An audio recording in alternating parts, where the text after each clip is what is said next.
Tahimik lang si Greg habang nakikinig sa mga sinasabi ng kanyang asawa. Sa loob ng bahay ng magulang nito, sa araw ng Pasko, naabutan niya ang mga itong nagsasalo-salo sa hapag, kasama ang boss nito sa trabaho. Nasawari niya ay may ugnayan ito sa kanyang asawa. Wala naman naging reaksyon si Greg. Halos wala kang mababanaag sa mukha nito, na para bang naunawaan niya na kaagad ang sitwasyon. Sa bawat kataga, ay pinipilit niyang unawain ang mga sinasabi sa kanya ng kanyang asawa. Daing nito ay pagod na ito sa buhay na ipinaparanas niya dito. Aniya, hindi nito kayang punan ang pangangailangan niya bilang isang babae, lalo na sa material na bagay. Ang tinutukoy nito ay ang luhong hindi kayang tustusan ni Greg, na sa tingin niya ay nakukuha nito sa lalaking kasakasama sa hapag. Sa pagpapatuloy ng mga sinasabi nito, ay marami itong masasakit na salita ang binitawan ukol sa kanya.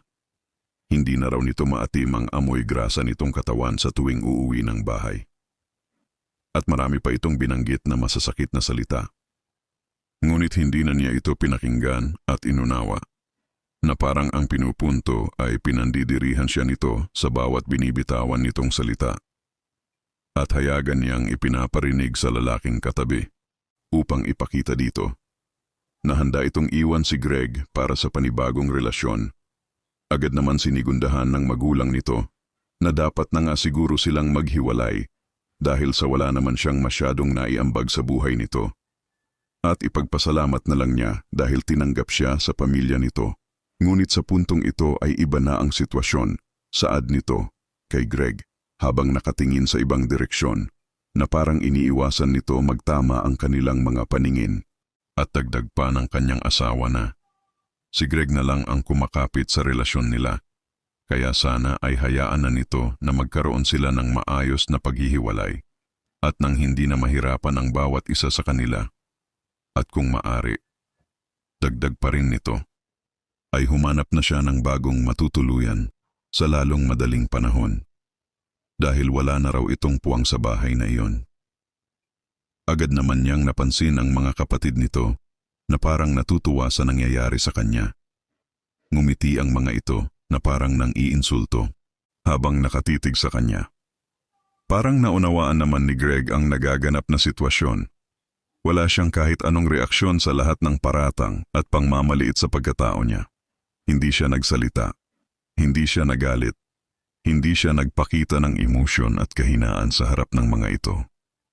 Bagkus ay humakbang siya palapit sa kinaroroonan ng mga ito, na parang hindi nito alintana ang lahat ng mga masasakit na narinig para sa sarili.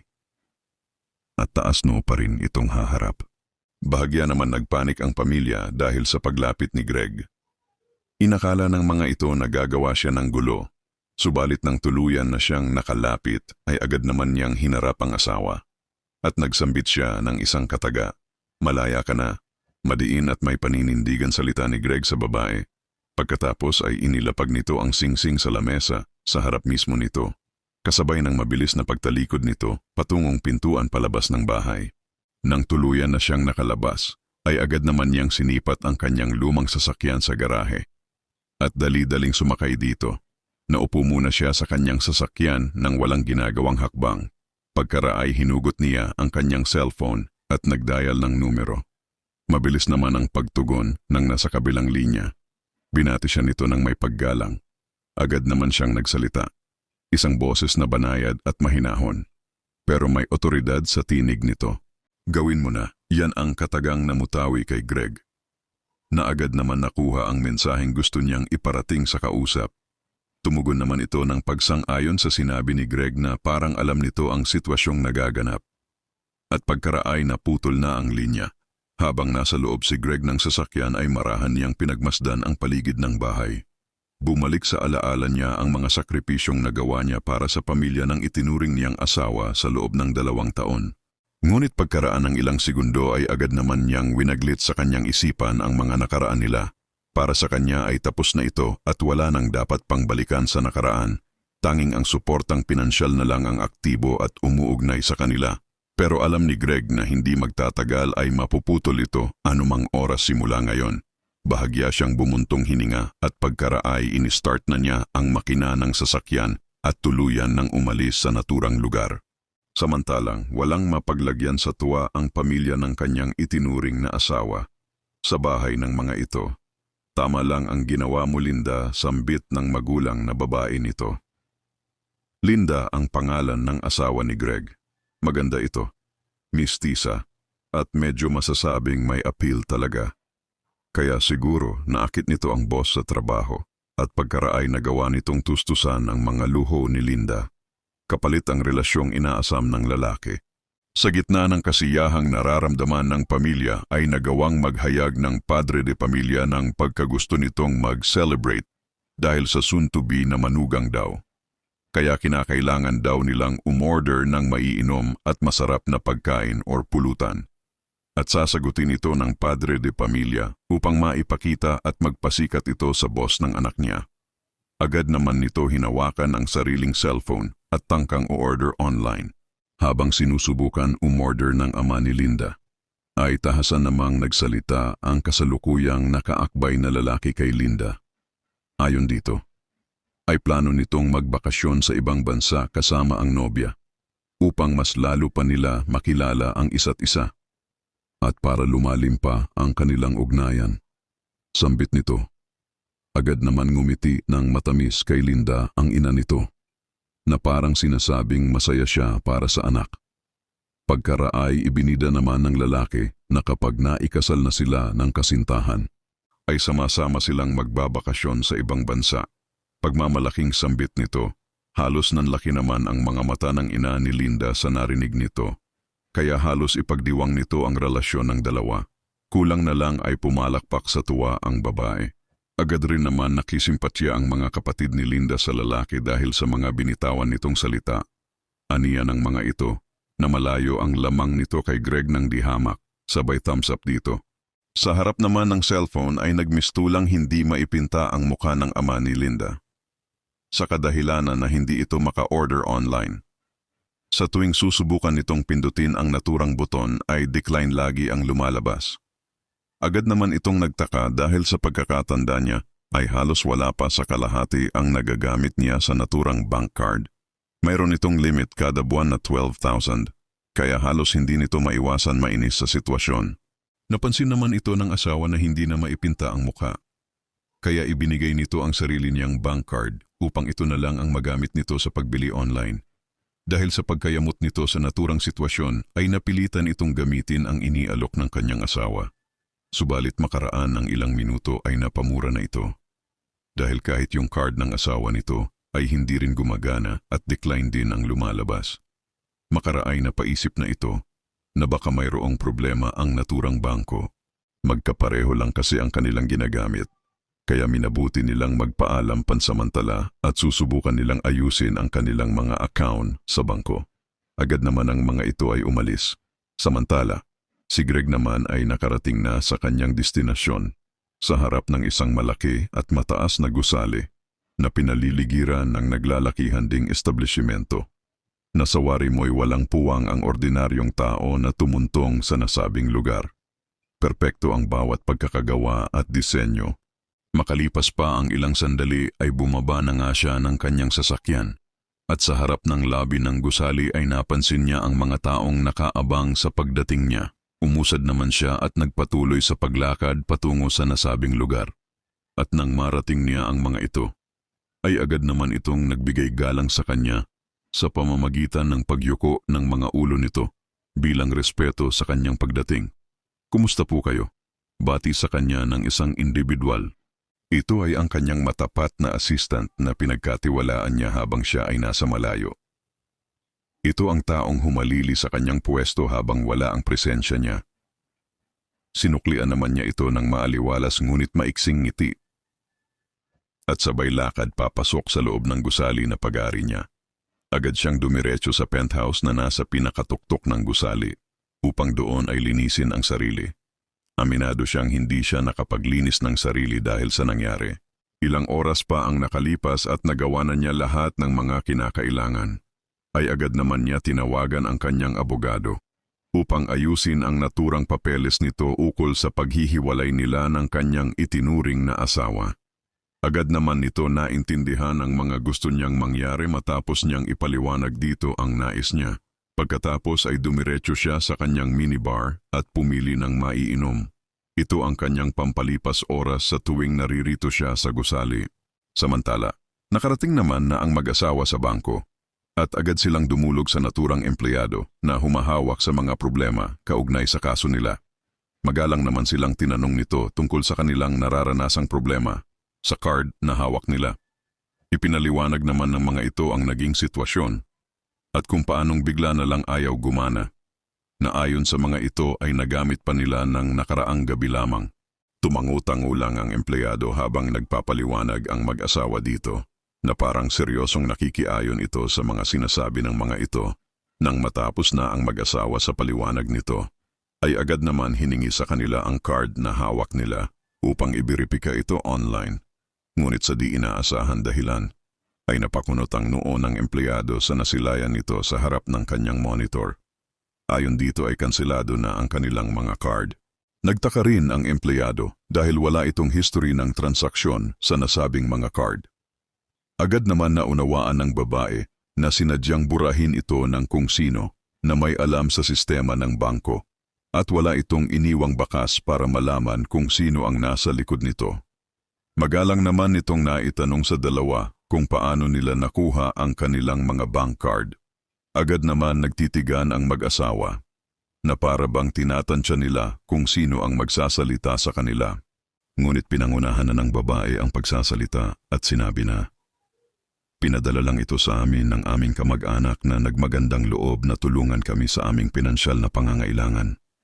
Paliwanag ng babae, "Kilala niyo po ba ang nagpadala sa inyo nito?" Tanong naman ng empleyado, "Para malaman natin ang dahilan kung bakit isinara ang iyong card." Sa pagkakataon namang ito ay ang lalaki ang sumagot ng, "Hindi namin inalam kung sino sa mga kamag-anak namin ang nagpadala. Dahil wala rin naman itong kasamang liham or sulat na pagkakakilanlan sa nasabing mga card." Bahagya naman na pailing ang empleyado na parang sinasabi nito na mahihirapan silang matukoy ang dahilan ng problema.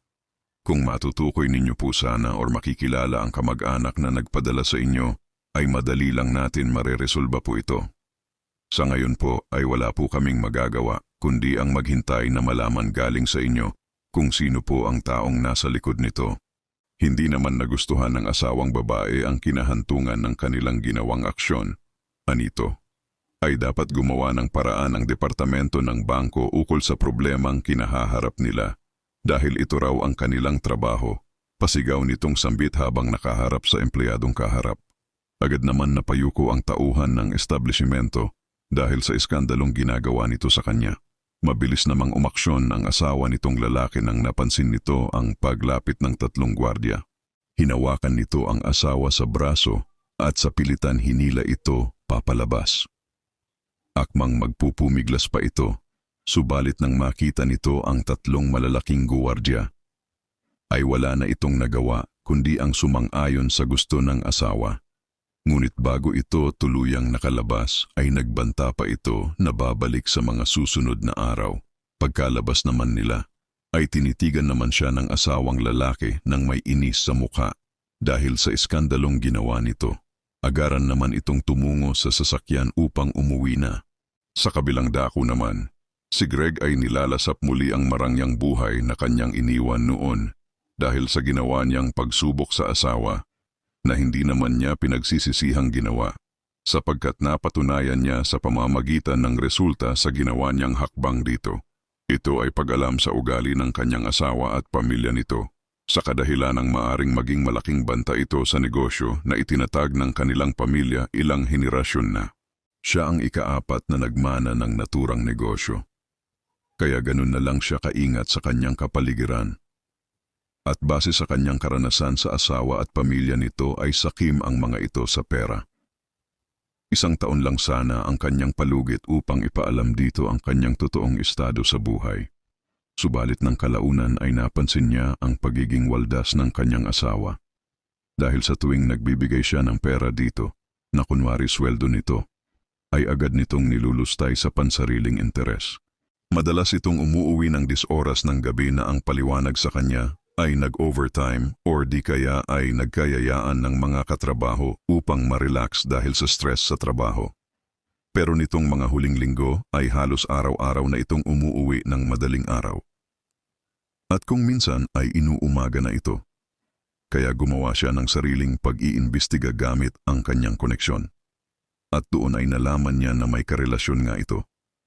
Kaya bago pa naganap ang paglantad nila sa kanilang relasyon, ay alam na ni Greg lahat ng kalapastanganan ng kanyang asawa. Kaya halos wala siyang reaksyon sa lahat ng revelasyon nito ng araw na iyon. Ang hindi niya lang inaasahan ay ang magulang nito na parabang sang-ayon ito sa mga nangyayari. Na parabang plinano nila ito ng magkakasama. Para ipahayag na may bago na silang ipapalit sa kanya sa buhay nila. Parehong gastador din ang magulang ng kanyang asawa. Sapagkat sa halos ilang libong pumapasok na pera sa kanila buwan-buwan, ay hindi ito gaanong bumibili ng mga pangangailangan sa bahay. Sa pagkain na lang halimbawa, ay halos mahigit sa kalahati ng pagkain ng pamilya ay si Greg ang bumibili. Idagdag pa ang kuryente at tubig na bayarin. Sa umpisa pa lang nang tumuntong siya sa bahay na iyon ay ganoon na ang nangyari. Kaya siguro nasanay ang mga ito na palaging may pagkaing ihahanda sa lamesa. Bagkus ay inilalaan ng mga ito ang pera sa pansariling kasiyahan. Mahilig din ang mga ito na bumili ng mga mamahaling alahas at mga kolorete sa katawan upang ipagmayabang sa mga kumpare at kumare ng mga ito. Samantala ay nakauwi na ang mag-asawa sa kanilang bahay. Nadatnan nito na nanunood ang bisita nila na lalaki sa malaking flat TV. Si Linda naman ay nasa bandang kusina at parang hindi ito mapakali sa inaasta nito. Agad naman itong nilapitan ng mag-asawa para ikwento dito ang nangyari sa lakad nila. At habang papalapit sila ay mababanaag sa mukha ni Linda ang pag-aalala. Agad naman sila napansin nito. Kaya pasalubong itong humarap sa magulang at nagpapanik na sinabing, "Ma, Pa, bakit kaya ayaw na rin gumana ng card ko? Sinusubukan kong umorder online para sa mga gagamitin ko sa darating na bakasyon namin." Sambit ni Linda. Sandaling katahimikan ang bumalot sa kanilang tatlo habang pinag-iisipan kung bakit nga ba ganoon ang nangyayari. May namumuo ng hinala ang bawat isa sa kanila. Hindi lingid sa kanila ang isang tao na maaring may kagagawan nito. Yung sa akin maaring pinutol na ni Greg. Sa palagay ko, ani Linda sa kaharap, kay Greg kasi ang naturang card dahil noong bagong kasal sila ay ibinigay ito sa kanya upang maging pangalawang pagkukunan ng panggastos kung sakaling magkaroon ng emergency na hindi inaasahan. Noong una ay may laman itong halos 100,000. Ngunit pagkara ay nabawasan ang laman nito. Dahil sa palihim na paggastos ni Linda dito, mayroon na lang itong 30,000 na natitira. Bigla naman may nagsalita sa direksyon ng sala. Ito ay ang karelasyon ni Linda na lalaki. At kanina pa pala ito nakikinig sa kanila sa di kalayuan. At ang sabi naman nito ay, kung may problema daw sila sa pera ay huwag mahihiyang lumapit sa kanya. Buong pagmamayabang nito, agad ay dumukot ito sa bulsa at inilabas ang wallet. Kinuha nito ang nakasuksok na card at iniabot kay Linda. Pansamantala ay gamitin niyo muna ito na panggastos sa mga pangangailangan ninyo. Sambit nito sa kanila. Ngumiti naman ang mag-asawa sa tinuran ng lalaki. Yakap naman ang iginawad ng kasintahan dito. At makalipas nga ang 1 linggo ay nakatanggap si Linda ng papeles tungkol sa kanilang paghihiwalay ni Greg. Kinakailangan nilang magpakita sa korte sa susunod na 10 araw. Upang maresolba ito, bago pa man dumating ang itinakdang pagdinig sa korte ay nagkaroon ng suliranin ang pamilya ukol sa panggastos. Sapagkat ang card na ibinigay ng karelasyon ni Linda ay umabot na sa limit nito. Hindi naman makapaniwala ang lalaki na ganoon lang kabilis nilang naubos ang 20,000 na nakapaloob dito. Depensa naman ng kasintahan ay marami silang bayarin ngayon, ngunit sa susunod ay hindi na gaanong malaki. Malambing naman itong paliwanag habang nakayakap sa nobyo.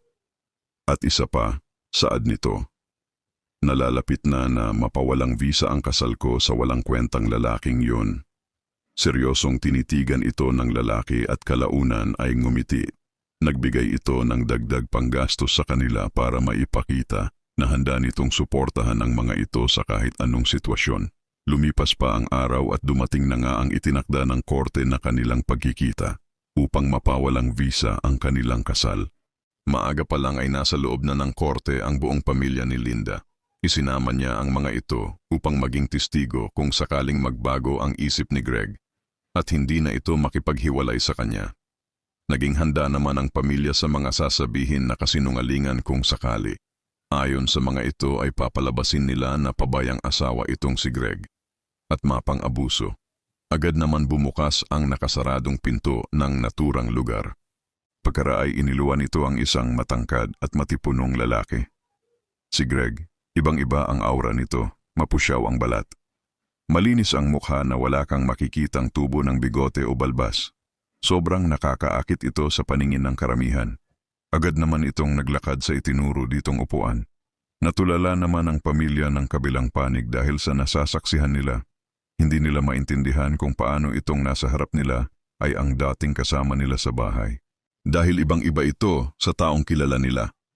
Maging ang kasuotan nito ay talagang mukhang mamahalin kahit na simple lang ang disenyo. Para itong modelo sa mga bigating magazine na hindi mo makitaan ng kapintasan sa katawan. Kasabay naman nitong dumating ang judge na magbibigay hatol sa kanilang idinulog. Agad naman nito niribisa ang mga papeles nila sa paghihiwalay. At sa nakalipas na ilang minuto, pagkatapos nitong maunawaan ang nais ng magkabilang panig, ay agad itong nagtanong ng seryoso sa kanila. Wala na ba kayong ibang ninanais maliban sa mapawalang visa ang kasal ninyo? Tanong ng judge. Isang pagtango lang ang ginawa ni Greg. At si Janet naman ay mistulang nananaginip dahil sa nakikitang pagbabago ng lalaking kanyang unang pinakasalan. Hindi na ito ang dating sunod-sunuran lang sa kanya. Nakikita niyang may sarili na itong paninindigan. Ngunit nangibabaw pa rin sa kanya ang pagkamuhi dito dahil sa trabaho nito. Kaya naging mabilis naman ang naging tugon ni Janet sa judge na wala na itong ninanais pa kundi ang mapawalang visa ang kasal nila. Maliban doon ay wala na. Saad nito sa hurado. Agad naman na pagtanto ng judge na pabor naman sa magkabilang panig kung ipapawalang visa nito ang naturang kasal. Sa ilang minuto pang lumipas ay nakagawa na ito ng desisyon. Hayagan itong nagsalita ng may otoridad sa harap ng dalawang panig. Simula sa araw na ito ay ipinawawalang visa ng hukumang ito ang kasal nina. Binanggit ang buong pangalan nilang dalawa at pagkaraan ay tuloy-tuloy na binasa ng judge ang desisyon na nakasulat. Hanggang sa lumagda na sila na katunayan na wala ng visa ang kasal. Agad namang kinamayan ng judge si Greg na bahagyang sumilay ang ngiti sa labi nito. At napansin ito ni Linda. Hindi na niya matandaan kung kailan ito ngumiti sa harap niya. Kaya halos ibang tao talaga ang tingin niya dito. Ilang sandali pa ay sabay na naglakad palabas ang judge at si Greg sa naturang lugar. Gayon din si Linda at pamilya nito na halos ilan hakbang lang ang layo mula kay Greg at sa kausap nito. Kalaunan ay nakalabas na nga sila at ramdam nila ang kalayaan ng bawat isa. Agad naman nagpaalam sa kausap itong si Greg. Naglakad ito sa pababang hagdan nang hindi na lumilingon sa paligid. Nagkomento naman ang magulang ni Linda na lalaki. At ang sabi ay, walang dapat na ipanghinayang sa katulad ni Greg. Isa lang itong hamak na mekaniko. Kahit kailan ay hindi ito aangat sa buhay, dagdag pa nito. Agad naman nakisawsaw ang asawa nito at sinabi, mabuti na lang at nakawala ka na sa taong yan. Kung hindi magiging miserable lang ang buhay mo, anak. Wika nito. Ang isang kapatid naman ni Linda ay nagsalita rin na parang nagtatanong ito na kung bakit daw hindi niya makita ang bulok na sasakyan ni Greg sa lugar. Agad naman nilang napagtanto na wala nga dito ang sasakyan nito. Pero sa di kalayuan, ay mayroong paparating na 3 itim na sasakyan kung saan nakatayo si Greg. Kalaunan ay huminto ito sa tapat ng lalaki. Unang bumukas ang pinto ng 2 sasakyan, yung nasa harap at likod na bahagi. Lumabas dito ang mga naka-uniform na parang bodyguard ang postura. Isa dito ang nagbukas ng pinto ng gitnang sasakyan para maayos na makapasok si Greg. Nagulat naman at natulala ang pamilya sa nasisilayan nilang tagpo. Gulong-gulo na nagtataka ang pamilya sa nangyayari. Kung bakit ganun na lang ang pagpapahalaga kay Greg ng mga taong dumating. Napansin naman sila ng judge na parang naghahanap ng sagot sa nasaksihan. kaya nagsalita na ito. Ayon dito, ay anak si Greg ng dati nitong boss. Bago pa ito naging judge sa naturang lugar. Si Greg ang kaisa-isang nagmana ng kayamanan ng kanilang pamilya na may ilang henerasyon na. Ayon dito, nasa 10 bilyon ang naipamanang pera kay Greg ng kanyang yumaong ama. Bukod pa rito ang mga ari-arian sa iba't ibang lugar. Dagdag nito, agad naman itong nagpaalam dahil sa pagdating ng kanyang driver lulan ng itim na sasakyan. Naiwan naman ang pamilya na nagtataka pa rin. Kahit nalaman na nila ang totoo, umuwi sila ng araw na yon. Nang tahimik lang sa loob ng sasakyan, walang imikan, hanggang sa pag-uwi bit-bit ang katanungan. Hindi na nakatiis ang ina ni Linda at nagmungkahi ito na kung maaari ay tawagan niya si Greg upang humingi sila dito ng dispensa sa mga ginawa nila. Nagbabakasakali itong maaayos pa nila ang sitwasyon at baka may pag-asang magkabalikan pa si Greg at anak nito. Hindi naman nag-aksaya ng sandali ang babae. Agad nitong tinawagan si Greg sa cellphone. Subalit hindi na makontak ang numero ni Greg. Wala silang nagawa kundi ang gumawa ng plano kung paano makakalapit dito. Kinabukasan ay nakatanggap ang 2 kapatid ni Linda ng mensahe mula sa kanilang kolehiyong paaralan. Ayon dito ay kailangan na nilang magbayad ng matrikula dahil ang kanilang sponsorship ay wala na. Bigla na lang daw ito nagmensahe na aatras sa pagtulong kaya agad naman nanlumo ang mga magulang ng mga ito. Nang mga oras na iyon, ay naging malinaw na sa kanilang isipan na si Greg nga ang nasa likod at nagbibigay suporta sa kanilang mga pangangailangang pinansyal sa loob ng 2 taon.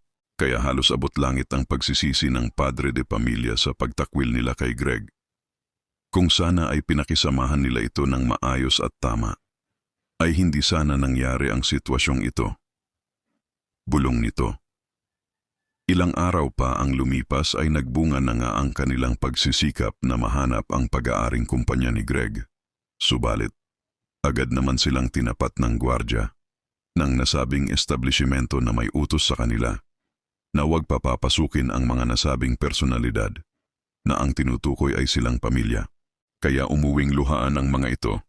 Samantala, ang bagong karelsyon naman nitong si Linda ay ilang araw nang hindi pumapasok sa trabaho.